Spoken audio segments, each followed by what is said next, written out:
Is it because you edit little bits of our conversations and then insert them into a narrative that works best for you? Yeah. Is that too?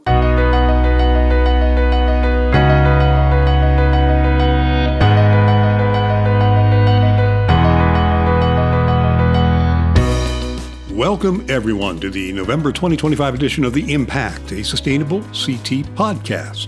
For your edification, your enlightenment, and your entertainment, too. I'm Jim Hunt, Communications Director at Sustainable CT. So if you're looking for someone to blame for this podcast, well, you can blame me.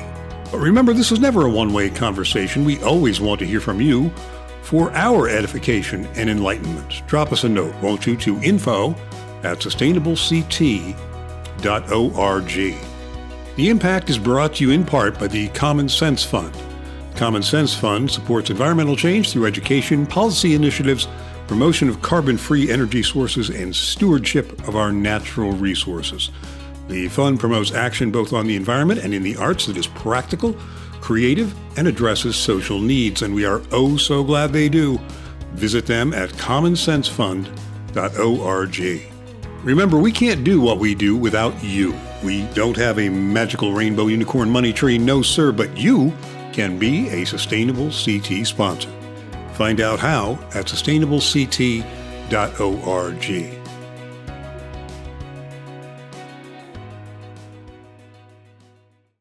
We have a great show for you today because I got to sit down in the Zoom studio with three of our bright young stars, Lilly Adamo, Summer Mitchell, and Katie Meter. The three of them are recent additions to Sustainable CT, and we are very happy to have them. And this is our chance, and yours, to get to know them a little better. One thing all three of them have in common is that they're all former fellows. That's right, all participants at one time or another in Sustainable CT's fellowship program. So there's that. But they are each very special individuals as well. Summer Mitchell started with us as a Sustainable Communities Fellow and is now transitioning into a new role as a project assistant. Summer graduated from the University of Connecticut, go Huskies, in 2024 with a bachelor's degree in environmental science with a concentration in sustainable systems. Summer was a Sustainable CT Fellow during the summer of 2023 and worked as an environmental health and safety intern for the University of Connecticut while she was a student there. She is currently pursuing a master's degree in data science at Central, that's Central Connecticut State University. Go you Blue Devils. Katie Meter, you will hear me mispronounce her name as Metter during the show, as I am all too human. Katie Meter graduated from Wheaton College, go Rory the Lion, in the People's Republic of Massachusetts with a bachelor's degree in environmental science and urban studies. She was first introduced to Sustainable CT in 2022 when she began working with the Sustainable Guilford Task Force to assist with their Sustainable CT application. We're thankful for that. The following summer, she became a Sustainable CT Fellow. Since then, Katie has completed research in both Iceland and Costa Rica. She is now our Sustainable Communities Fellow, and that is a very good thing. And Lilly Adamo is our most recent hire as a program assistant. She has an interdisciplinary background in environmental policy, urban planning, and the built environment. She holds a BS in environmental science and a BA in political science from the University of Connecticut. Huskies, Huskies, Huskies. She was also a two-time Sustainable CT Fellow during the summers of 2022 and 2023. This local experience is complemented by international exposure to climate policy as a Yukon COP Fellow and urban planning through her master's in planning, growth, and regeneration from the University of Cambridge, London. And you know, they don't have a mascot at the University of Cambridge, but they have a coat of arms, and it's got lions on it. So, yeah, okay. They are fabulous people to work with, each very accomplished in their relatively short time on the planet. And it's great to hear their takes on the fellowship, on sustainability, on our politics, and the future. I hope you enjoy it.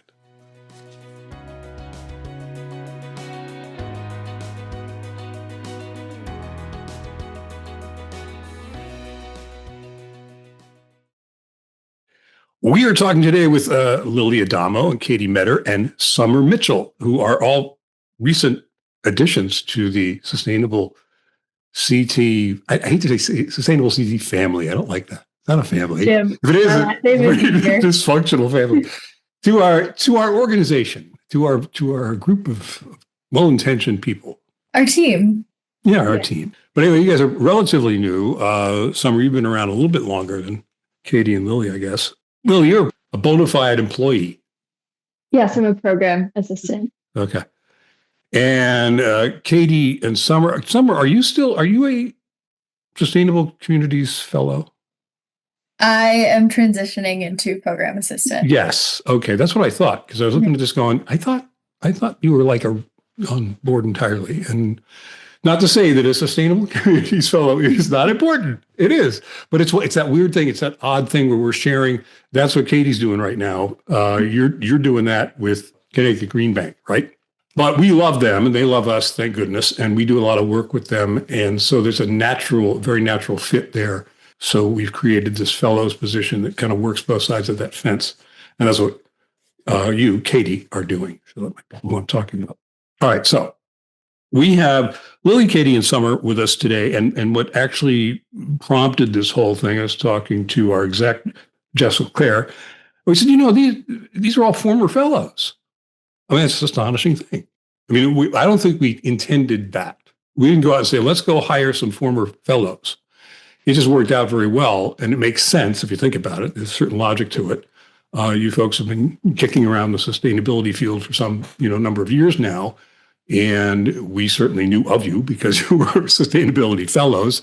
So it happened out that the stars aligned. And now we've got 3 new people who used to all be fellows. So that was the connecting thing for this. Because, and I will shut up soon, because we went out yesterday, was it, to ask applications for fellows for the 2026 fellowship program. Is that right? Yes. It is fun. I mean, I think did you talk to Dorothy? And that's Dorothy Pissick, for anybody who doesn't know. Dorothy just left us, sadly. She's going to go traipsing around Australia. Good for her. But she was in charge of the fellows most recently.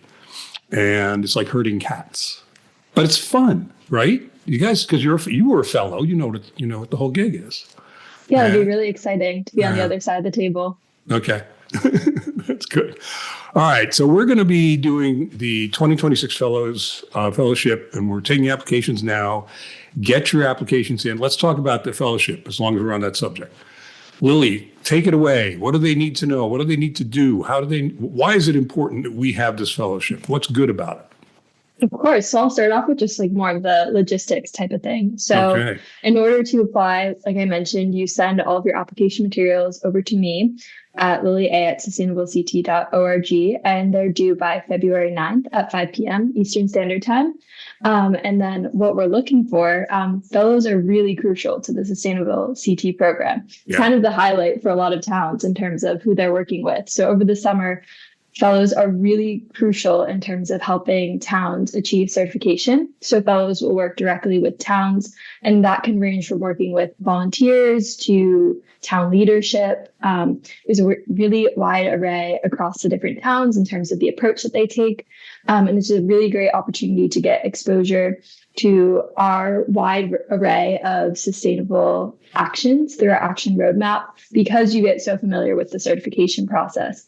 So there's really a space to learn more about all of your sustainability interests and bring those into towns as well.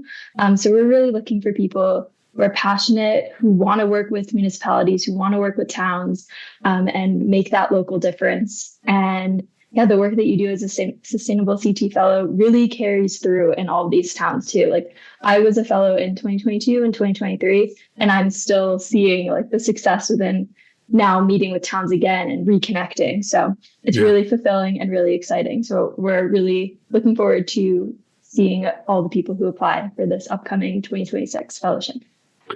Summer, you were a fellow. What did it do for you? It was such a valuable professional development experience for me, honestly. One thing I will note about the fellowship is before going in, I was definitely super uncomfortable with presentations, public speaking, things like that. Like, things that are like a really critical, essential career skill. I feel like, and I do accredit the fellowship with something that really helped me to develop and hone those skills, just because the fellowship is full of, you're meeting so many local leaders, volunteers, you're constantly going to meetings, you're on calls, you're doing presentations. So throughout that whole summer, it really helped me develop those skills and become comfortable public speaking and things like that. So that was definitely my biggest takeaway, honestly, from the fellowship. Now, like any job, but certainly this one, I would assume you kind of make of it what you bring to it. In other words, if you're somebody you get hired as a fellow for working with us, can you get away just chilling? You work in it. You work one of the cogs that doesn't have a lot going on, so you just kind of fly under the radar and get by for a month or two and take off. No, I don't think so. I think you're shaking your head. No, all of our towns and contacts in our towns and our cogs are always doing things. There's always something to be involved in. There's always work to be done, and especially like in the spring and summer, there's so many events, there's so many initiatives, there's planned like everything. Like there's no time to just take the back seat. I kind of figured that, but I had to ask. Now, Katie, the cogs they have a lot going on. What was your take on your fellowship? Were you constantly busy? Were the cogs really yanking at you to get stuff done? Or what was your experience like?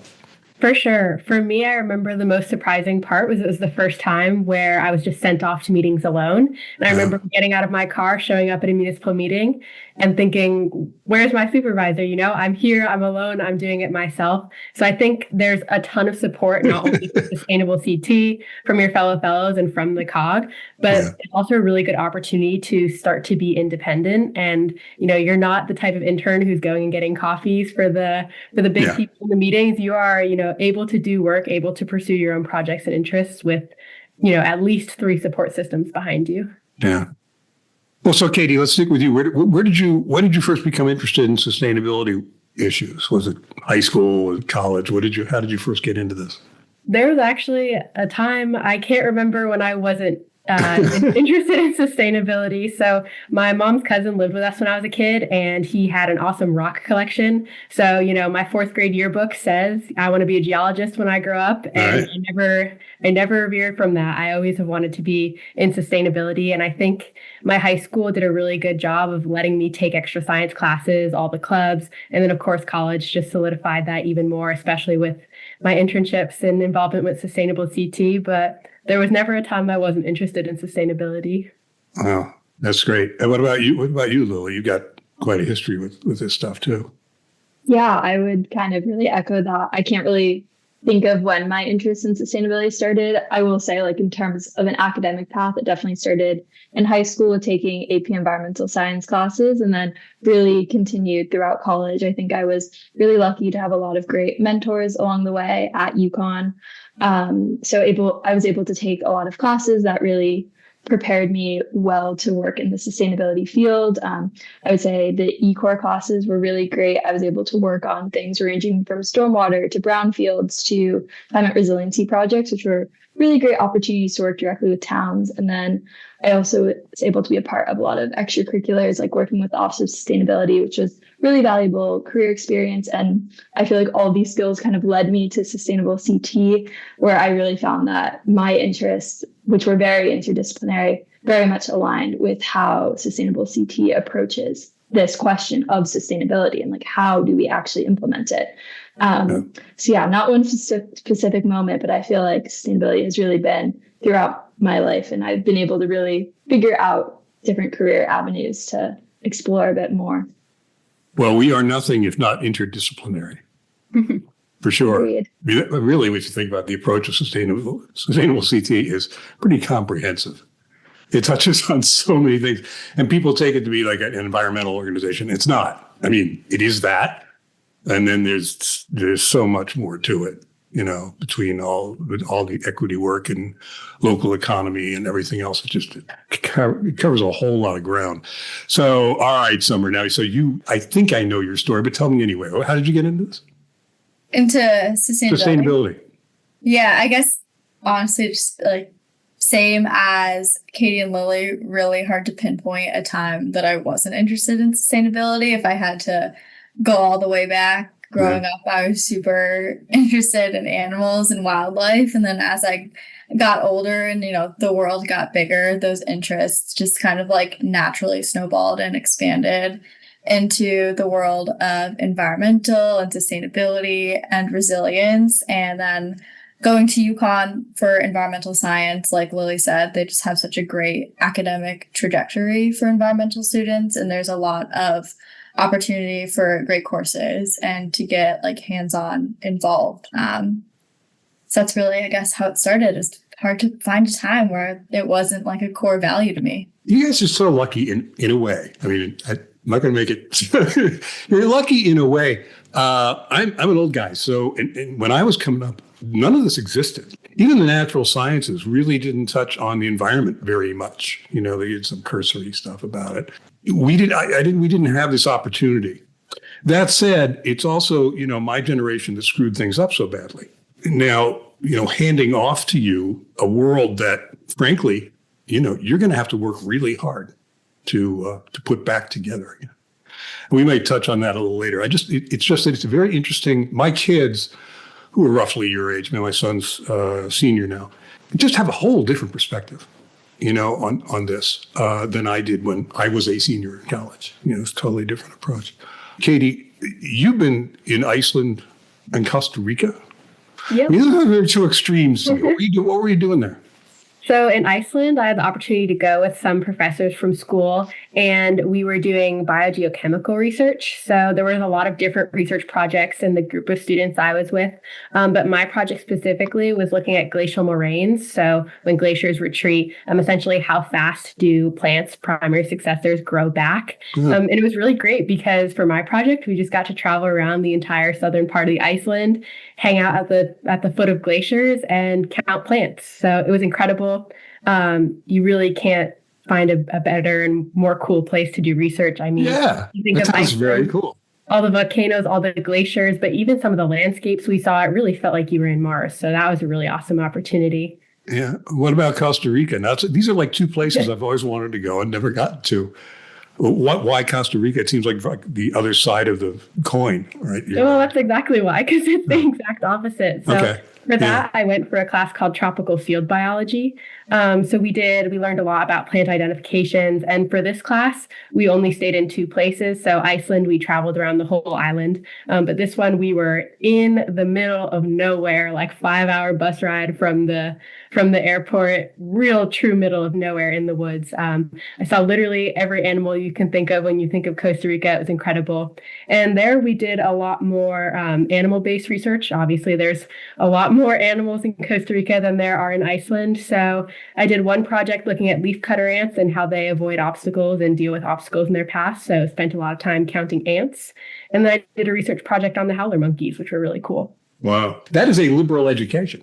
Yes, definitely. Exactly. Yeah, in the classic sense of the word. Lily, you spent some time in the UK, yes? What were you doing there? Yeah. What were you doing there? So I just wrapped up my master's from the University of Cambridge, and I was pursuing my MPhil in planning, growth, and regeneration, which is essentially urban planning. It was a really interdisciplinary course. So we were looking at more like traditional environmental planning, as well as housing and kind of like the broad scope of just like land use and that sort of thing, which was a really great opportunity. I really enjoyed all of my lectures over there, and I had the opportunity to work on a dissertation where I looked at community engagement in the context of kind of sustainable development, as well as like questions relating to participatory democracy and that sort of thing. It was a really great opportunity to do some more hands-on research. I primarily used interviews, and it was really nice to be able to supplement what I was learning with being able to apply it within a context that I was really interested in. Yeah, I really enjoyed my time over there in the UK. I was there for about a year. I also had the opportunity to pursue an internship over there. So I worked with the Greater Cambridge Shared Planning Authority, where I worked on specifically historic conservation, which there's no better place to do that than in Cambridge. It's such a historic area, and they really integrated sustainability throughout, which was really cool to see. One of the reports I worked on was looking at decarbonization at some of the older colleges, and they were using heat pumps to completely decarbonize specific areas of campus, which was really exciting to see implemented. There's a lot of investment, which is really great. Especially for a campus that's about 1,000 years old and bringing some technology to it. It intrigues me. Is the social, cultural, political landscape in the UK translate easily, really, forgive the pun, to the colonies, to us? Yeah, that's a great question. I definitely noticed a lot of differences, I guess, in terms of the approach. I think one thing that I was positively impressed with over there is it does seem like sustainability is a little bit more integrated throughout discussions and kind of the approach they take. They kind of see it as like, this has to happen. And then like, how are we going to get there? Rather, I feel like sometimes we're still stuck in the debate of whether or not we actually want to do it. Exactly. Yeah. So I really am thinking about how did they get to that point? And I think some of it can be top down, coming from government policy and that sort of thing. But I also think there is a lot in relation to just like their behaviors related to sustainability. Like, for example, I didn't drive once when I was over there. I biked everywhere, occasionally took buses, but like there really is very different infrastructure in terms of like the approach that people are able to take. So like with sustainable transport, for example, and people are just also a bit more flexible. Like people will bike in the rain. They won't say, oh, it's not a nice day out, so I have to take my car. They're just like, this is my life. I'll put on a rain jacket and I'll like go do it. So I think there are some like behavioral and thought things behind it too, where they can make a little bit more progress. Oh, they do that. They do that in Oregon. They do that in Oregon and Seattle. I remember when I lived out there, it was like they did everything in the rain. I was like, I know it's just making this comparison. It just reminded me when I was out there, and everybody plays golf in the rain. They do have parades in the rain. They don't care. Who cares? It's raining all the time. If we stayed indoors, whenever it rained, we'd never go outside. So anyway, and I was like, I bet you just didn't want to drive on the left-hand side of the road. That was a big part of it, to be completely honest. I was a little intimidated. Yeah, it freaked me out a little bit. Summer, why did you get into data science? What's up with that? What are you trying to do? Definitely not as interesting as Costa Rica or Iceland or the UK. Well, it has its own. While they were there, I was, in my room behind a computer coding. But I have been working towards a master's degree in data science over the past year. I guess the interest kind of started during my time at UConn through an interest in like statistics and GIS mapping. And then after graduating, I just kind of thought it was a skill set that like not only intrigued me, but then also definitely connects to sustainability fields through an analytical lens. There's always data. It's going to need to be analyzed. So I thought it was kind of a natural connection to some of my deeper interests. Yeah. The great thing about data is it comes alive if you're able to, because we're making all of these arguments and we're making all these statements, and you need something to back it up with or something to rest them on. You can't just say, based on my intuition and charm and personality, I believe we should do this and that. And the other thing, there's data backing a lot of this, a lot of the global warming stuff up. And if we don't have that, we don't know how to read it and how to interpret it and what to do with that data, we're screwed. Exactly, yeah. It's like fascinating the way that data sets can be manipulated and extrapolated and used to like not only like examine what's currently going on, but like look to the future as well. Now, does it trouble you that we're beyond the truth? We don't. Deeply. The truth doesn't matter, and facts don't matter anymore. Does that trouble you a little bit? In our social politics? Deeply, yes, it does. But we're out here focusing on the data that we have and the facts, and that's all we can do. Yeah, keep on keeping on. Facts and the truth have to come back into vogue at some point. You would think it's definitely an also interesting time to be in, or just what I've seen, just like from the couple courses that I've taken so far, just with like with AI and everything. I haven't personally taken any, but it feels like so many of the course options to me are just like AI focused or centered, and just like so interesting because I feel like when I was looking at maybe like courses a couple years back, in my undergraduate, like those courses did not even exist. So it's just interesting to see the evolution of. Yeah, it's all moving. It's all moving pretty fast. Mm-hmm.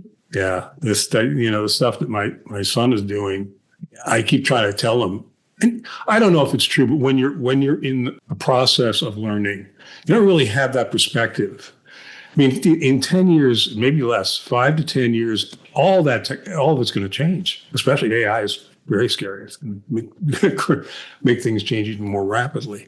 So the stuff that I learned and how I learned it, and even believe it or not, computers, we had them back in the Stone Age.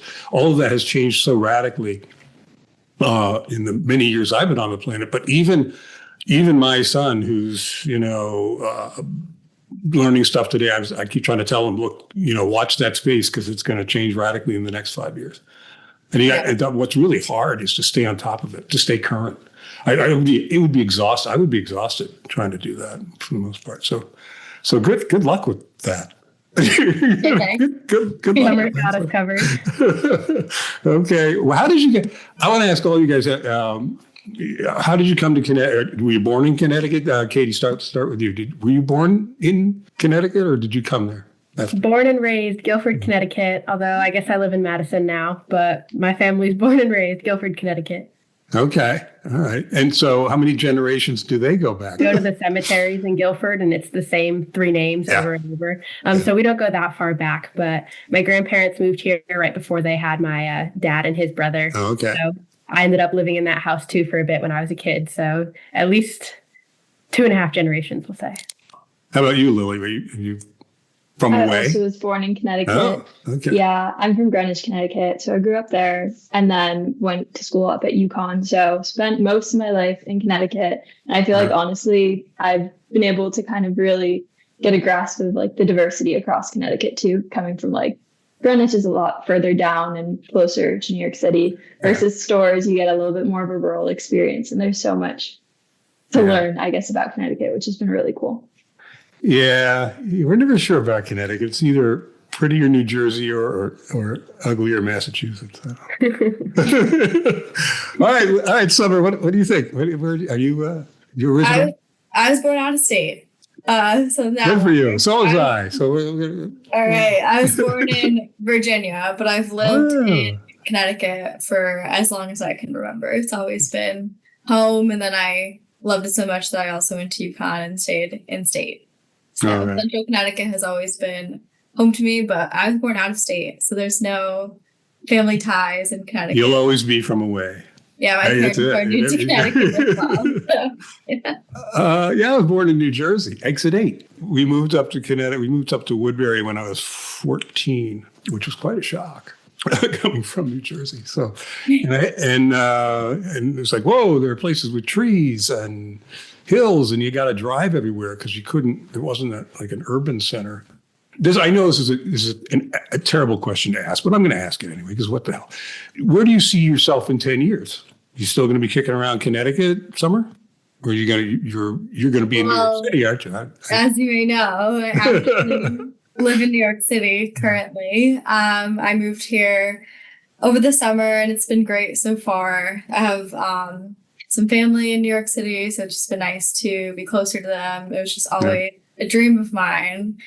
In 5 to 10 years, I don't know. I feel like it's hard to kind of predict like what the future of the sustainability field is going to look like in the next 5 to 10 years. So I typically take things one day at a time. Right now, in terms of my career, I'm super happy with where I'm at. So it's kind of hard to think about long term. Short term, I have goals to finish my master's program, get more involved in organizations and initiatives that interest me. But yeah, kind of a one day at a time type of thing for me. Katie, what do you say? Where are you going to be in 10 years? It's the same thing, hard to tell. I don't know exactly what career path I'm taking yet. Law, hugging the trees, doing research, or staying in sustainability in this sort of sense. But in terms of location, I think I'm a New England girl through and through. I can't imagine living anywhere else. I love visiting other places. I think our country is big and beautiful and has, incredible things out west, but I think my home base will always be in New England. Yeah. I mean, I agree with you so much. When I was your age, I absolutely knew exactly what I was going to be and what I was going to do. And boy, was I wrong. And I think, in retrospect, it might have been so much better for me had I had an open mind and had I not been so rigid in my thinking, had I not, had this focus, this ridiculous focus on what I thought I was going to be doing. So it's good. No, somebody's, where you're going to be in 10 years. You don't. You have no clue.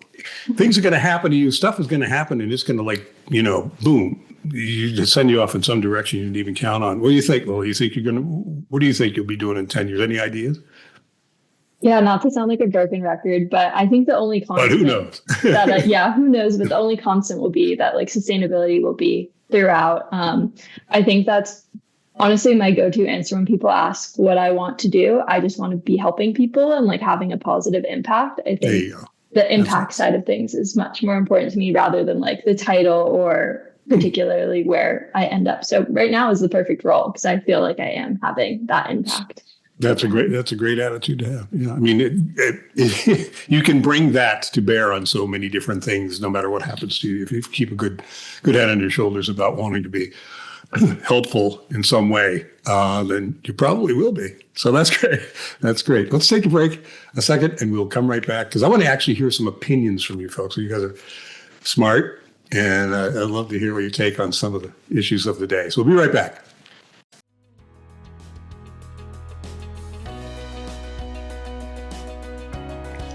We'll return to our program in just a moment. You've been listening to The Impact, a Sustainable CT podcast. Yes, we're now accepting applications for our 2026 fellowship program. Don't miss it. The Sustainable CT Fellowship Program places highly qualified fellows across the state's councils of governments, COGS, to help cities and towns become registered, certified, and recertified with Sustainable CT during the summer. The application deadline is February 9th at 5 p.m. You must be enrolled in a post-secondary degree program or must have graduated in the most recent academic year, 2025-26. You must be either enrolled in a Connecticut college or university or be a permanent resident of the state. And you must be located in the state of Connecticut for the duration of the fellowship. Email applications to, Lilly Adamo at lillya@sustainablect.org. And you can find out more about the Sustainable CT Fellowship Program at, you guessed it, sustainablect.org. And just a quick word about our 2025 campaign for a Sustainable CT. It's going on right now through the end of the year. We're calling on all those who care about Connecticut to take the lead in sustainability. We're asking you to help us fight climate change, protect the environment, support sustainable transportation, strengthen local economies, celebrate the arts, and embrace equity and inclusion. And you'll have a chance to win one of two great prizes. That's right, a half-dome 2-tent courtesy of REI Norwalk, or an electric Pronto Go e-bike courtesy of Mystic Cycle Center, a $2,700 value. And get this, a donation is not required to enter the drawing. Holy moly. Since our launch in 2017, Sustainable CT has grown to include 139 participating towns. That's over 90% of the state's population. 67 certified municipalities and 20 climate leaders. We've sponsored 99 fellowships for Connecticut college students. Our community match fund has supported 394 local projects from Greenwich to Thompson and Stonington to Falls Village. And we've invested more than $4.8 billion in community. And there is so much more to do. Please join us in fostering a connected, inclusive, and sustainable Connecticut by making whatever contribution you can afford. Every dollar counts. Now through December 31st, you can be part of the action. You can have a real impact. Visit sustainablect.org and click on the Support Us button at the top of the page. And thank you. All right, let's get back to the program.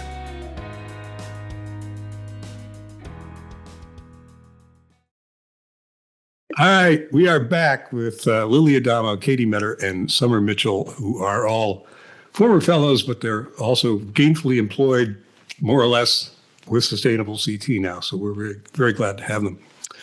We've been talking about lots of different things, where they came from, where they're headed, the fellowship program, which is very important. We are also right in the middle of a capital campaign, which is turning into an annual affair. It's the campaign for a sustainable CT, and this is our second year doing it. It's pretty important, and it's important not just for the money. In fact, maybe the money is even the secondary reason to do it. It's more important for outreach. We really go out to the public, directly to the public, everybody in Connecticut and beyond, whether they're in registered towns or not. I mean, this is the opportunity. We go out and really try to engage with people and tell our story, who we are, what we're doing, why we're doing it, and why it's important. So let me ask you, it put you on the spot, Katie. Why should somebody give us money? I think that people often underestimate the impact that local governments have. And obviously, Sustainable CT, the entire point is to uplift local governments, local municipalities, any local initiatives. Obviously, in the news, we see a lot more about federal governments. Even I feel like we consume more state politics than we do local politics. But I think anything that can support either with, time and staff resources or financial resources, those local impacts, those are the things that really impact your day-to-day life, where you have sidewalks in your town, how you're able to compost your food. It's those things that directly impact people's lives. And so I think that's why it's so important to not forget about local governments and local initiatives and to support Sustainable CT. Yes, because we support the local governments that do all the stuff and the projects, the individuals in the towns who are doing these wonderful community match fund projects. Speaking of which, community match fund, Summer, tell me what you think. Why should somebody give us money? Yeah, so obviously the community match fund aspect of our program just automatically pops into my head, since in my role here, I oversee the community match fund. Through the match fund, just to throw it out there, we've been able to invest over $4.7 million into community-led sustainability projects all across the state. Yeah. And so much. And every day I have the privilege of, seeing the impact that this fund is able to make on towns, which has just been so rewarding. The community match fund gives anyone in a registered community the opportunity to run a project, whether that be, a community group, an individual, a municipality, a nonprofit. So we're really seeing projects and initiatives that the community wants and they're supporting that are creating just better, more sustainable communities. And I think that that's 100% worth something worth supporting. Yeah. What would be the reason, say I live in Danbury, why would I want to support a project in, I don't know, Torrington? What's the logic of that? I think the logic would be you're supporting a sustainability initiative in Connecticut, whether that be near you or far from you. It's still a local community. It's still going to have an impact on our state. And I also find that with match fund projects, a lot of the time they're like a roadmap or example oftentimes for other communities to then recreate or implement in their community. A lot of the times people are thinking, oh, how do I do this? Or what does it look like to actually put together a community garden? Or what does it actually look like to do XYZ? And looking at examples that other towns have created, you don't have to reinvent the wheel. It already exists and it's there as like a roadmap for you to use. Yeah. I mean, climate change doesn't know a town boundary, right? Exactly. Right. It knows doesn't know a state boundary.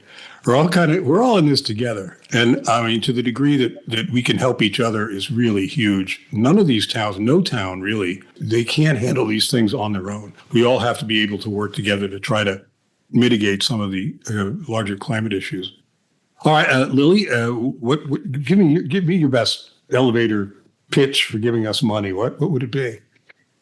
Yeah, I think that we can be in a phase where it can feel like you're not necessarily having an impact, and working with Sustainable CT is a pathway to have that impact. I mean, we have so many success stories across the state of projects and policies and ordinances that have been implemented that we know are having a tangible impact. So when it can feel like this problem is very like existential and very big, it can be helpful to break down the scales of it and see where you as an individual can have in a lot of ways a guaranteed impact. And this program is one of those ways to do so. Yeah, that's one of my favorite topics to bring up to people. I just feeling a sense of efficacy of that word. I mean, climate change writ large in the world is really overwhelming. It's like, what the hell am I going to do? I'm not Exxon. I don't control the levers of climate. It's overwhelming. I don't know what to do. Like, there's very little effect I can have. But we bring some efficacy to people. You're in control. You can have a real impact in your neighborhood, and it just cascades. It's that rippling effect. It's the little circles in the map that go out, no. And the combined effort of everybody really makes a difference. So, yeah, I agree with you. Just having some sense of having an impact, even though it can feel overwhelming, you feel like you're getting something, you're bringing some change to the table. That's great. Okay, well, I hope people will give us money because it's important. We can't do this. We really cannot do this without support of people in the state. We really can't. So let's hope that that's understood and people come to. So far, they've been really good. Last year, everybody was really good, very supportive. Let's hope they are again this year. Let me get to ask you some of your opinions. You're young voters. You live in the political climate. You live in the political culture that we live in, and we don't get to hear your voices in mainstream media very much. And now I'm not pretending this is mainstream media. It isn't. But I would like to give you some platform, some voice to be able to talk about how you feel about what's going on. I mean, how do you think, let's just start with the notion that your professional jobs at this moment, working for Sustainable CT, and how do you feel that we fit into the political culture right now? Sustainability, in theory, is supposed to be apolitical, right? We're not supposed to care if you're a Republican or a Democrat or a liberal or a conservative. That sustainability, in theory, is for everybody, and it should be for everybody. How does that work out in reality for you? Let's say, Summer, give me an idea of how you feel about it.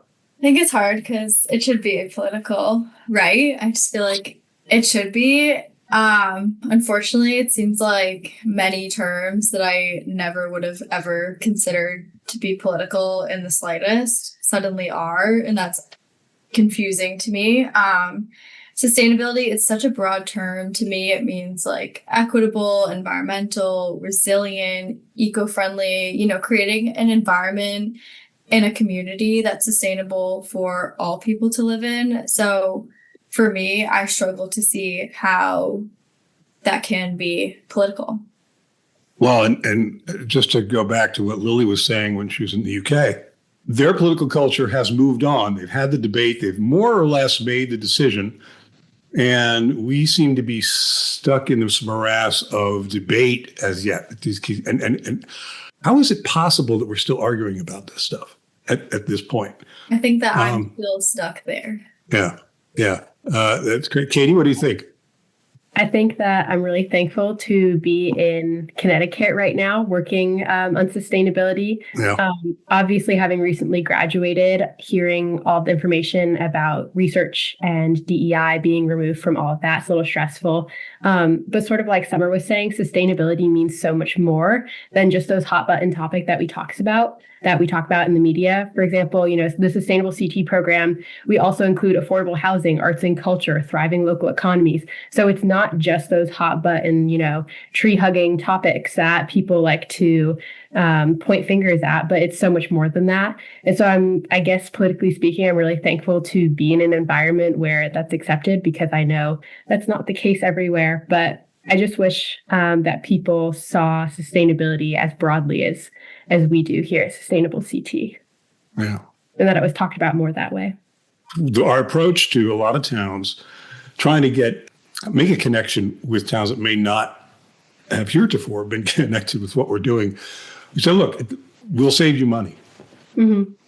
We got to start somewhere. Let's save you some money. We'll save the taxpayers some money, and then maybe build on that. Create a relationship based on that, if nothing else, and then maybe build on that a little bit. Lilly, do you have an opinion about our current political culture and where Sustainable CT sits in it? Yeah, I agree that it can be very frustrating to see sustainability framed as this partisan issue when in reality, we know it is more of like a community conversation, and that's like a framing that can be really helpful. And I think, yeah, we are in a phase where the framing really matters. Like you mentioned, like taking it from more of like an economic standpoint and saying, this is just common sense, it saves dollars, can be really helpful when you are having maybe more challenging conversations. And I think the important thing that I kind of fall back on, and I kind of like ask myself these questions, is the idea of like, we just need to keep making progress, even if maybe we're not utilizing some of the language that we used to use. Maybe the outcomes are at the end, like what matters. I will say with a grain of salt, keeping in mind that like when there is the opportunity to still talk about these really crucial aspects of sustainability, I think we still should, because the language, in my opinion, matters, but we can see like from a political discourse perspective how it can be quite contested. So I think it really is a balancing act, which can be incredibly frustrating. But I think through taking like more of a macro approach while also looking at like impact, that can be a way to sort of just like understand how we're approaching things a bit better. It requires so much sensitivity, which, yeah, I agree that it's a really big challenge, but I also think sustainable CT is very much up to the task. I think we've always kind of leaned into having those challenging conversations. I think the equity toolkit is like a perfect example of that, where we have some potentially challenging conversations with towns and we say like, who is maybe being left out of conversations, and like how can we approach this issue? So I think sustainable CT's framing can be really helpful, because it's looking at what benefits can we bring rather than like what should we take away or change. Right. So I think focusing on that is really helpful in terms of how we navigate this current situation. It is unnerving, though, and coming to this as a marketing guy, that's how I come to this. I've always worked for, progressive organizations and liberal news magazines and whatnot, certainly issue-oriented organizations. And you bring kind of a marketing mentality to, nonprofit advocacy. But I have to be very careful if I talk about affordable housing. I have to be very careful if I talk about equity and inclusion of late. That somehow have become dirty words somehow. How it ever happened that the word inclusion could be made bad? It blows my mind. But it's just a matter of like watching what you say and to whom you're saying it, and being careful of the audience and trying very hard not to offend or alienate anybody. And it becomes really tiring after a while, especially if in the back of your head you're thinking, I believe in all of these things. I want to represent these things. I want to be straightforward and upfront about these things. We need to find affordable housing in this country, and no less so in Connecticut. We need to be able to stand for that and talk about it and find ways to get there. But if I don't feel comfortable talking about it, where does the debate go? What happens then? Nobody's afraid to talk about these things. It kind of drives me batty. It's hard. It's part of the game.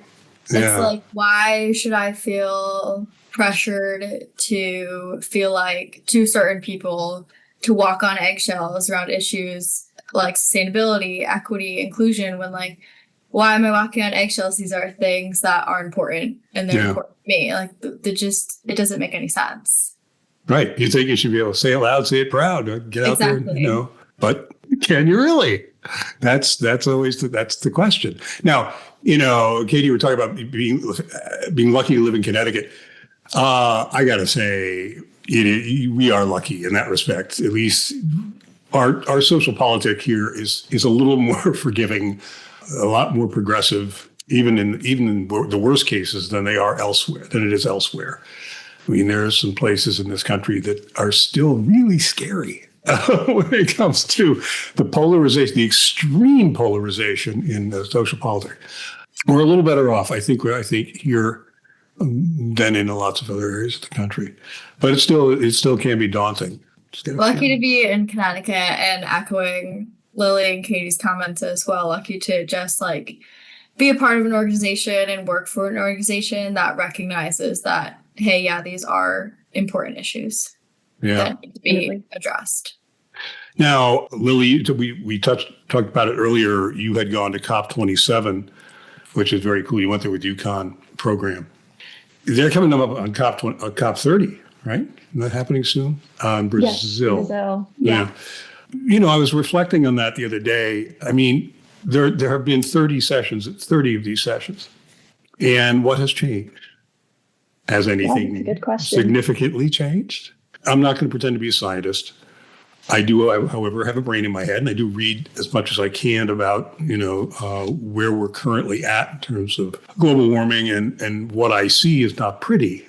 We're not making enough headway, and in a timely enough fashion to really escape some of the larger problems coming down the pike, especially for coastal communities, which is where most people are. So I'm wondering how the three of you feel about this, given in your age, your generation, your knowledge base, kind of harkening back to that question of where you want to be in 10 years. It can be really scary in 10 years. In 10 or 20 years, if things don't go well, it can get it'll be a lot harder in 10 or 20 years. Are you hopeful, pessimistic? Where are you on the spectrum of hope? Let's start with you, Katie. I think it depends on the day. I feel like our generation did grow up with some of that climate environmental anxiety, especially living on the shoreline. Is, my house going to be okay to be here? Is my entire basement going to be flooded? Just, everyday things like that. Today, I'm feeling positive, which is a good day to catch me on the podcast. I think there definitely is hope. Obviously, I think we have maybe passed, the point of no repair, but I really don't see any way in which, as the younger generation takes over, higher roles in politics, more leadership roles, that we don't get something done. I mean, there's already an incredible amount of work being done. And so I try hard not to be pessimistic, but even worse, not to be apathetic to it, and just hope that once people are hit in the face with the effect of climate changes, that it won't be a question anymore. And we will be forced against our will to do something about it. And I think we will. Okay. All right. Lily, what do you think? Yeah, I think that very similarly, depending on, I guess, what I've heard most recently, that very much determines if I'm feeling more hopeful or more angry sometimes, to be completely honest. But I would say, yeah, climate change is here. We are feeling the effects. I mean, we've seen the extreme weather events. I mean, most recently with the Category 5 hurricane that hit Jamaica, I mean, the effects are already devastating. And I think, yeah, it can be frustrating that there's not as much action at maybe the international level as we would hope to see. I think seeing a lot of countries too that aren't hitting their nationally determined contributions. We aren't necessarily making as much progress as we should be towards reducing emissions. That being said, I do think that we are at such a critical point. This is, I mean, the last 10 years should have been a wake-up call, but we really are hitting kind of an apex, a critical point where there still is work that can be done, and there is positive changes that are happening. So all in all, to say all hope isn't lost. We still can make a lot of positive changes, and it happens through conversations like this and through people at the local level saying we're going to change things, and then that'll shift to the state level and the national level and then the international level. But it needs to happen really quick. I think that's just where I'm at, is we need to be kind of going full steam ahead with adaptation and mitigation and resiliency and all the things. We're not really at a point where we can say let's just wait and transition slowly, which I think is a phase that just as a whole, especially the US, is kind of stuck in, where we're making these small changes that say with fossil fuels, using natural gases and transition. And I think we really, from my perspective, need to move beyond that and just be it's going to cost a lot of money, but it's going to cost so much more if we don't do it right now. So not if you ask Bill McKibben. Yeah. Bill McKibben says that it's going to save us all money. He was on this show. We had him, for Sunday and everything. I mean, the whole notion that you could put solar panels on your house tomorrow. You could do this. This stuff doesn't cost a lot of money, and that's one of the reasons why utilities and the moneyed interests are so against it because it's so cheap and easy for people to do. So there are a lot of things to overcome in terms of vested interests that we still have yet to overcome. And I just want to add on when we think about this, you have every right to be angry.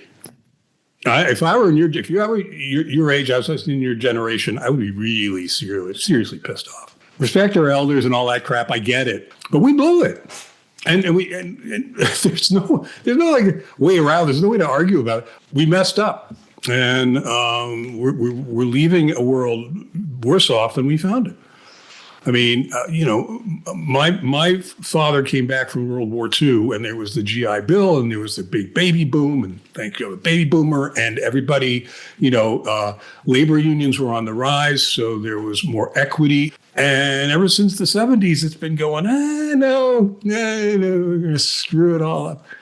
So there's a lot of things that we can look at that we can say, yeah, we've really made some major mistakes, and we're leaving a country and a world in a scary position, really. So I'd be angry. I'd be pissed off. Yeah, I will just say. You have a right to be angry.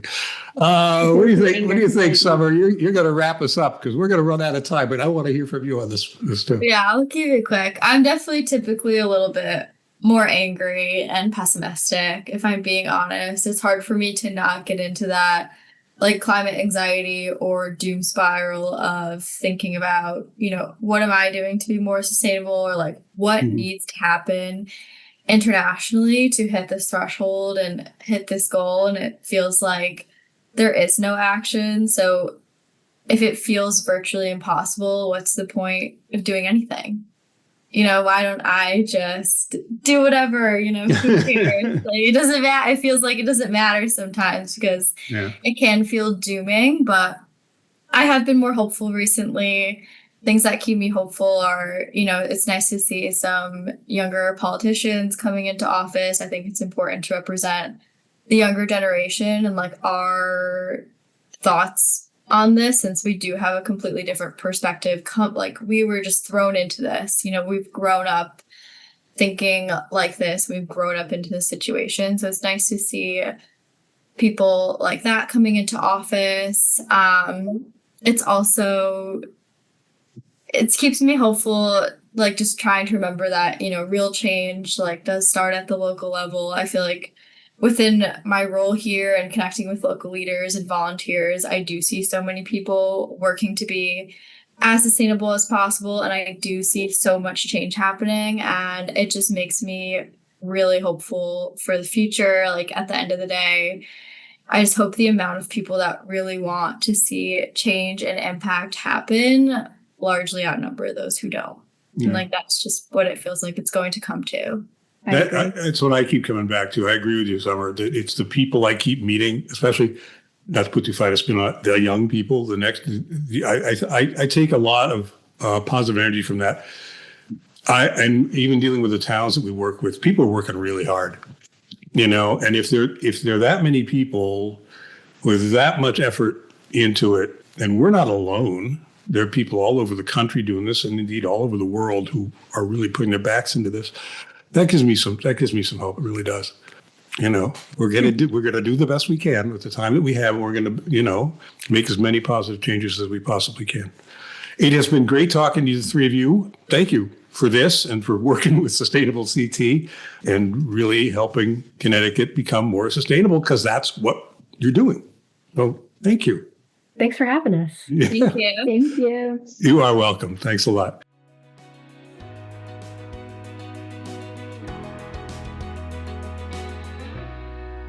We hope you've enjoyed today's edition of The Impact, a Sustainable CT podcast. This program is written, recorded, edited, and produced by me. As always, it is copyrighted by Sustainable CT. Thank you for your interest. Thank you for listening. Thank you to our sponsor, the Common Sense Fund. Thanks to our guests, Lilly Adamo, Summer Mitchell, and Katie Meter, for being a part of what we do and for all that they do to make Connecticut and our world a better place. And thanks to everyone for taking local actions that have a statewide impact.